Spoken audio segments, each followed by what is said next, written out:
اپنا کردار ادا کر رہے ہیں۔ امید ہے کہ وقت گزرنے کے ساتھ ساتھ ان مدرسوں کی تعداد میں اضافہ ہوتا چلا جائے گا۔ دعوت اسلام کے فروغ دینا ایک ایسا کام ہے جس کی انجام دہی کے لیے ہم سب کو تعاون کرنا چاہیے۔ ادارہ آپ سب کو اس کار خیر میں شرکت کی دعوت دیتا ہے تاکہ دینی تعلیمات کو زیادہ سے زیادہ عام کیا جا سکے۔ دعا ہے کہ خداوند منان ہم سب پر اپنی رحمتیں اور برکتیں نازل کرے۔ دعاؤں کا طلبگار شیخ یوسف علی نفسی، وکیل حضرت آیت اللہ عظمیٰ سیستانی دائم ظلم العالی۔ قارئین گرامی، یہ کتاب ادارہ جامع تعلیمات اسلامی مطبوعات میں سے ہے۔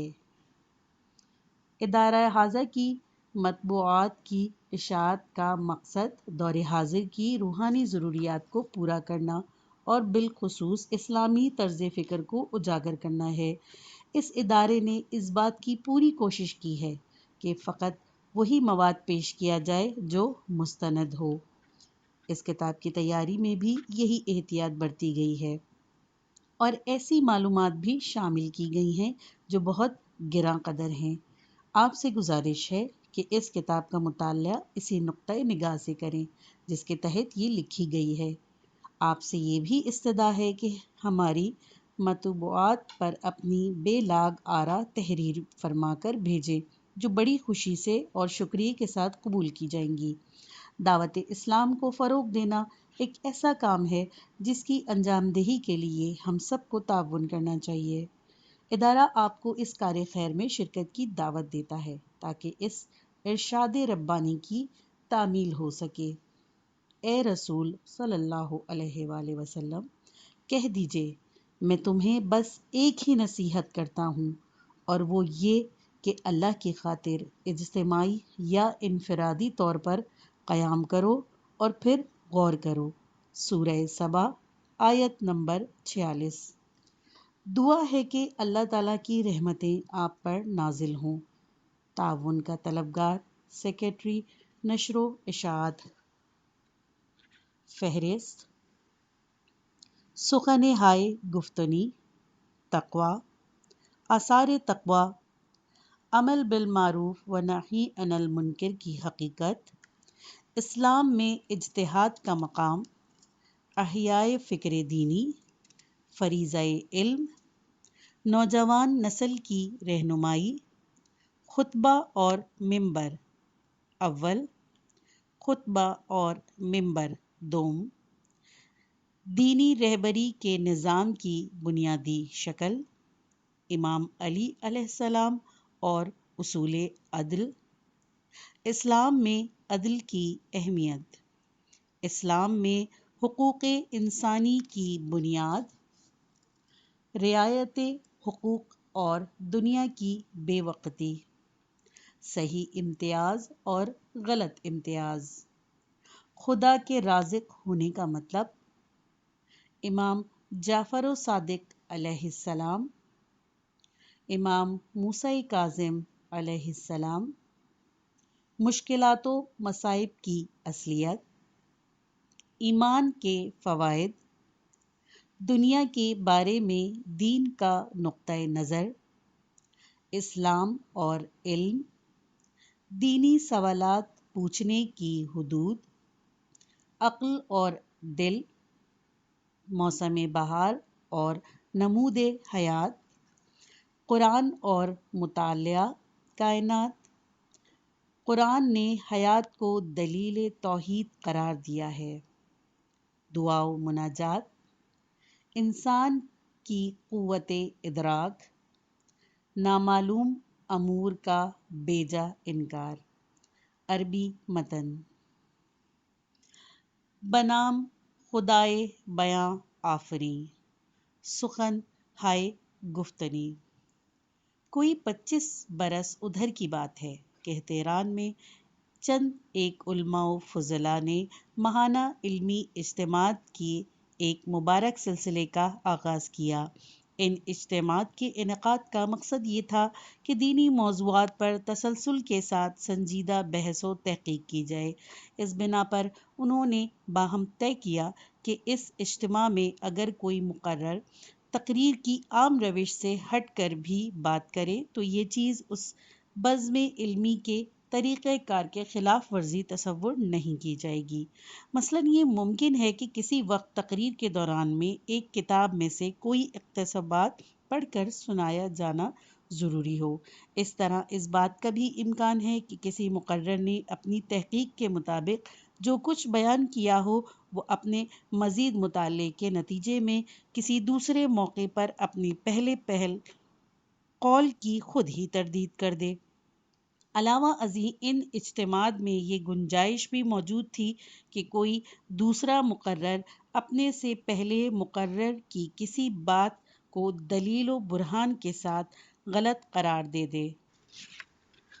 چونکہ ان اجتماعات میں ہر مقرر کو شروعات میں اپنے موضوع کا اعلان لازماً کرنا ہوتا تھا، اسی لیے وہ پوری طرح تیاری کر کے آتا اور سامعین کو بھی پہلے ہی معلوم ہو جاتا تھا کہ آج وہ کس موضوع پر تقریر سنیں گے، لہٰذا وہ خود کو اس خاص موضوع پر ہونے والی گفتگو سننے کے لیے ذہنی طور پر تیار کر لیتے تھے۔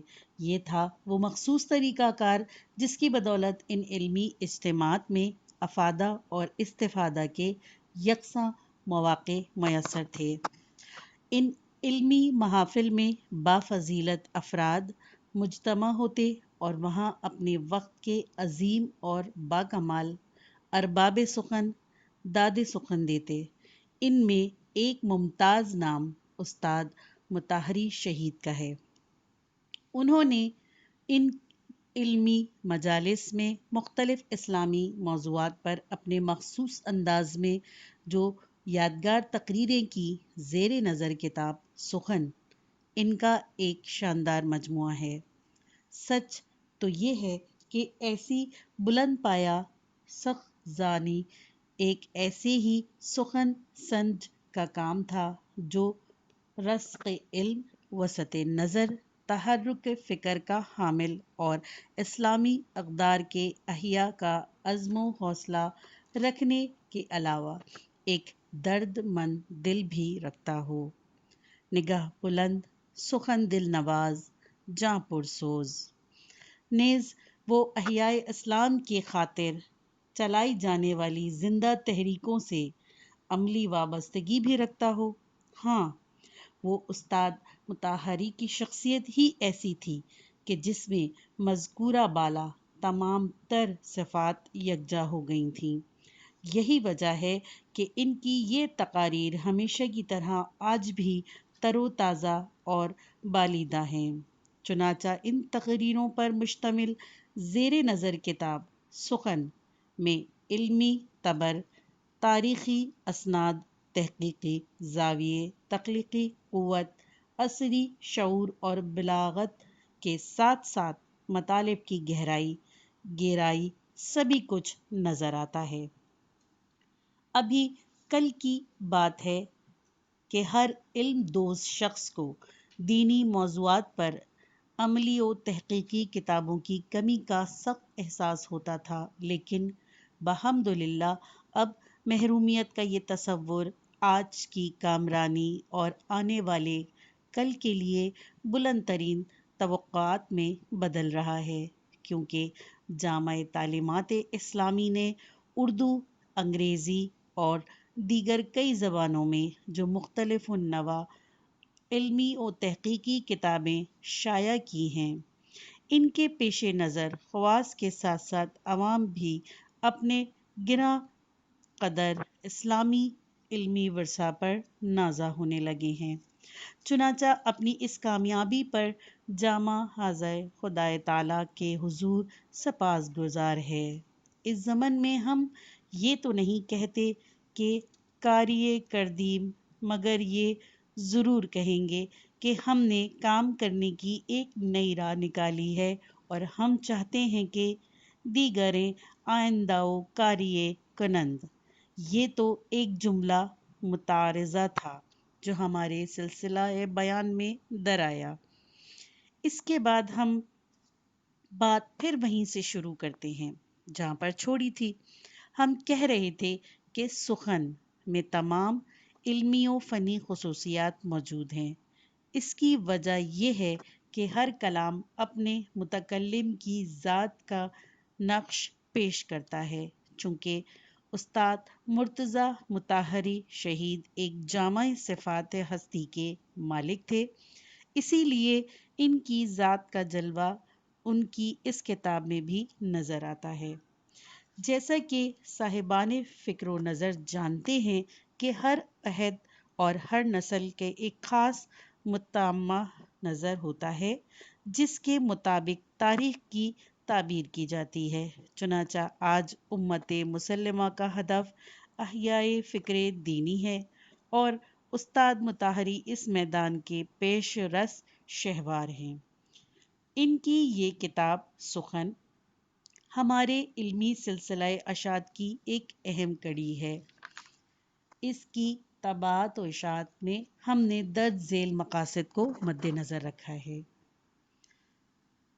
پہلا، سخن کے مطالعے سے ہمارے خطیب مقرر اور ذاکر حضرات دینی موضوعات پر غور و فکر کرنے کے نئے انداز اور اظہار و بیان کے نئے اسلوب سے روشناس ہوں۔ پھر وہ اسلامی نظریات کے ماتحت عصر حاضر کے سیاسی، سماجی اور دینی و اخلاقی مسائل پر اپنا نقطۂ نظر واضح کریں۔ دوسرا، سخن میں کار فرما فکر و نظر سے استفاضہ کرتے ہوئے ہمارے علماء و فضلاء بھی اسی نہج پر خالص علمی و تحقیقی مجالس کا اہتمام کریں، جہاں اسلامی اور عصری علوم پر عبور رکھنے والے فاضل نئے مسائل کا اسلامی حل پیش کریں اور حاضرین بالخصوص مسلم نوجوانوں کی اشکالات کو رفع کریں تاکہ وہ مطمئن قلب و ذہن کے ساتھ اسلام دشمن قوتوں کے ناپاک عزائم کو خاک میں ملا دینے کے لیے آمادہ اور تیار ہوں۔ آخر کلام میں یہ گزارش کر دینا بھی ضروری ہے کہ سخن کی ترتیب و تنوین میں فارسی سے اردو ترجمہ ہونے کے باوصف بھی ہم نے استاد مطہری کے انداز خطابت اور طرز بلاغت کو قائم رکھنے کی انتہائی کوشش کی ہے۔ ہم اپنی اس کوشش میں کہاں تک کامیاب رہے ہیں، اس کا فیصلہ ہم نے محترم قارئین پر چھوڑ دیا ہے۔ ناشر۔ تقویٰ۔ تقویٰ کے لغوی معنی۔ تقویٰ کا لفظ ایک کثیر الاستعمال اور مقبول عام دینی اصطلاح ہے۔ قرآن کریم میں یہ لفظ اسم اور فعل دونوں صورتوں میں 50 جگہ آیا ہے۔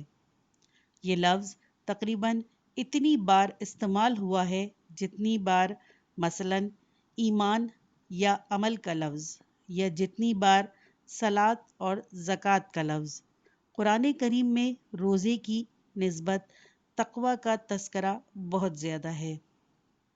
نہج البلاغہ میں جن الفاظ کا استعمال بار بار ہوا ہے ان میں سے ایک تقویٰ بھی ہے۔ نہج البلاغہ میں ایک خطبہ ہے جس کا نام خطبہ متقین ہے۔ یہ خطبہ امیر المومنین نے کسی شخص کے جواب میں ارشاد فرمایا تھا جس نے درخواست کی تھی کہ متقی کے اوصاف ایسی وضاحت سے بیان کیے جائیں کہ اس کی تصویر آنکھوں میں پھر جائے۔ ابتدا میں تو امام نے اس کی درخواست مسترد کر دی اور پھر صرف 3-4 جملوں پر اکتفا فرمایا، لیکن جب وہ شخص جس کا نام حمام بن شریح تھا اور جو بہت ہوشیار اور تیز آدمی تھا کسی طرح مطمئن نہ ہوا اور اصرار ہی کرتا رہا اور اس نے منت سماجت شروع کر دی، تو امیر المومنین علیہ السلام نے بھی مفصل گفتگو کا آغاز کر دیا۔ آپ نے متقی کی 100 سے زیادہ صفات بیان کی اور اس سے 100 سے زائد خصوصیات کا نقشہ کھینچا اور اس کے فکری، اخلاقی اور عملی اوصاف پر بیان ختم ہوا۔ مورخین نے لکھا ہے کہ جیسے ہی امام علی کی گفتگو ختم ہوئی، حمام نے ایک چیخ ماری اور وہیں جاں بحق ہو گیا۔ کہنے کا مطلب یہ ہے کہ تقوی کا لفظ عام طور پر رائج دینی اصطلاح ہے اور عام لوگوں کی زبان پر بھی یہ لفظ بار بار آتا ہے۔ اس لفظ کا مادہ وقی ہے، جس کے معنی ہے کسی چیز کی حفاظت، اس کا بچاؤ اور نگہداشت۔ اتقاء کے معنی ہیں محفوظ رکھنا، لیکن یہ آج تک دیکھنے میں نہیں آیا کہ ہماری زبان میں تقوی کا ترجمہ حفاظت، بچاؤ یا نگہداشت کیا گیا ہو۔ جب یہ لفظ اسم کے طور پر استعمال ہوتا ہے تو تقوی کا ترجمہ پرہیزگاری اور متقی کا ترجمہ پر پرہیزگار کیا جاتا ہے۔ مثلاً ھدی للمتقین کا ترجمہ کیا جاتا ہے کہ یہ ہدایت پر پرہیزگاروں کے لیے۔ اگر یہی لفظ بطور فعل استعمال ہوتا ہے تو اگر امر کا صیغہ ہو اور اس کا مفعول بھی مذکور ہو تو اس کا ترجمہ خوف اور ڈر کیا جاتا ہے۔ مثلاً اتقوا اللہ کا ترجمہ ہوگا ڈرو اللہ سے، اور اتقوا النار کا ترجمہ ہوگا ڈرو آتش جہنم سے۔ یہ ضرور ہے کہ آج تک کسی نے یہ دعویٰ نہیں کیا کہ تقوی کا ترجمہ ڈر اور خوف یا کسی چیز سے پرہیز اور اجتناب ہے، لیکن چونکہ کسی چیز سے خوف کا لازمی نتیجہ ہے، اس چیز کا ترک اور اس سے اپنا بچاؤ، اس لیے خوف اور بچاؤ لازم و ملزوم ہیں۔ ان باتوں سے ایسا معلوم ہوتا ہے کہ یہ مادہ مجاز بعض موقعوں پر اجتناب کے معنی ہیں اور بعض موقعوں پر خوف اور ڈر کے معنی میں بھی استعمال ہوا ہے۔ ظاہر ہے کہ اس میں تو کوئی حرج نہیں کہ یہ لفظ مجازاً اجتناب یا خوف کے معنی میں استعمال کیا جائے، لیکن ساتھ ہی اس کی کوئی وجہ نہیں اور نہ ہی اس بات کی کوئی دلیل ہے کہ اس لفظ کے مجازی معنی ہی مقصود ہوں، یعنی مثلاً ڈر یا اجتناب۔